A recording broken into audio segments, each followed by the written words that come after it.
एक बार महाराज युधिष्ठिर के पास एक व्यापारी आया। उसके पास एक बहुत सुंदर और अद्भुत घोड़ा था।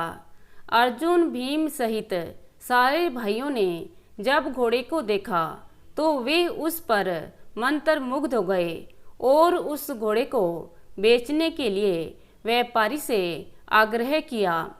व्यापारी ने कहा, धन की आपके यहाँ भी कमी नहीं है और मैं भी कंगाल नहीं हूँ।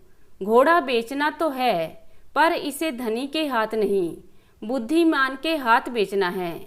अगर आप लोग बुद्धिमान हो तो मेरे प्रश्नों का उत्तर दें। चारों भाइयों ने व्यापारी की शर्त स्वीकार कर प्रश्न पूछने के लिए कहा।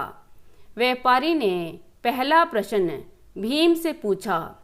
मैं रास्ते में आ रहा था तो देखा कि एक भयंकर कुआं है और उसके बीच में रस्सी से बंधा एक सिक्का लटक रहा है और सिक्के से बंधा 100 मन सोना टंगा है। फिर भी वह रस्सी टूटती नहीं है। ना पैसा गिरता है ना सोना गिरता है। मामूली सी रस्सी के सहारे सिक्का टिका है और मामूली से सिक्के के सहारे 100 मन सोना लटक रहा है। यह क्या रहस्य है? भीम बहुत देर तक सोचने के बाद भी उत्तर नहीं दे पाए। व्यापारी ने दूसरा प्रश्न अर्जुन से पूछा। उसी रास्ते पर चलते हुए मैंने एक जगह पर 5 कुंड देखे, जिनका पानी अपने आप में ऊपर निकलकर बहता था। यह 4 कोनों के कुंड जब खाली हो जाते थे तो बीच का कुंड उन्हें भर देता था, पर जब बीच का कुंड खाली होता तो चारों मिलकर भी उसे भर नहीं पाते थे और वह सूखा हुआ खाली पड़ा रहता जब तक कि उसमें स्रोत से पानी नहीं आता। इसका क्या रहस्य है? काफ़ी देर तक विचार करने के बाद भी अर्जुन जवाब नहीं दे पाए।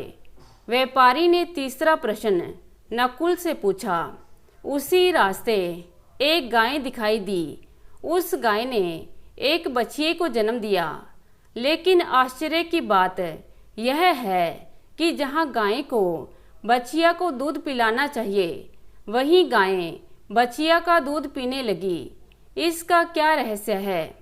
काफ़ी देर सोच विचार करने के बाद भी नकुल उत्तर नहीं दे पाए। तब व्यापारी ने चौथा और अंतिम प्रश्न सहदेव से पूछा। व्यापारी ने कहा, उसी रास्ते आते मुझे एक विचित्र पक्षी दिखाई दिया, जिसके पंखों पर वेद का श्लोक लिखा हुआ था और मुख से वेद मंत्रों का उच्चारण कर रहा था, लेकिन पास ही मांस का ढेर लगा हुआ था। एक बार मंत्र उच्चारण करने के बाद वह चोंच भर मांस खा लेता और फिर मंत्र उच्चारण करने लगता। मंत्र खत्म होते ही मांस खाता और फिर श्लोक बोलने लगता। इसका क्या रहस्य है? काफ़ी सोचने के बाद भी सहदेव भी उत्तर नहीं दे पाए और वे मौन खड़े रहे। तब उस व्यापारी ने कहा, हे धर्मराज, यदि आप इन चारों प्रश्नों के उत्तर सही सही देंगे तो आपको घोड़ा भी मिल जाएगा और आपके चारों भाई भी मूर्ख कहलाने से बच जाएंगे। अंत में युधिष्ठिर ने कहा, तुम्हारे पहले प्रश्न का उत्तर यह है कि कलयुग में धूर्त लोग 1 पैसा दान कर 100 यश लूटने का प्रयत्न करेंगे। 100 मन पाप को 1 पैसे पुण्य के सहारे लटकाए रखेंगे। दूसरे प्रश्न का उत्तर है, बीच का कुआं पिता है और चारों कोनों के कुएं पुत्र। अकेला पिता अपने कर्तव्य का पालन करते हुए चारों पुत्रों का पालन कर सकता है, लेकिन चारों पुत्र मिलकर भी एक पिता की सेवा नहीं कर सकते।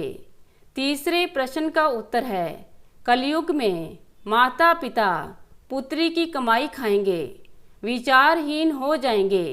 अंतिम और चौथे प्रश्न का उत्तर यह है, वह विचित्र पक्षी कलयुग के ढोंगी पाखंडी होंगे जो सीधी साधी जनता को लूटने और ठगने के लिए अपने आसपास वेद मंत्रों का उच्चारण करने का ढोंग करेंगे, धार्मिक कृत्य करेंगे और मांस खाएंगे, पिएंगे मदिरा। इस तरह महाराज युधिष्ठिर के उत्तर सुनकर व्यापारी संतुष्ट हो गया और उन्हें घोड़ा दे दिया। यह कहानी आज के युग की दास्ता के बारे में बहुत कुछ कहती है और सबसे बड़े आश्चर्य की बात तो यह है कि आज जो यहाँ हो रहा है यह उन्होंने उनके समय में ही जान लिया था। धन्यवाद।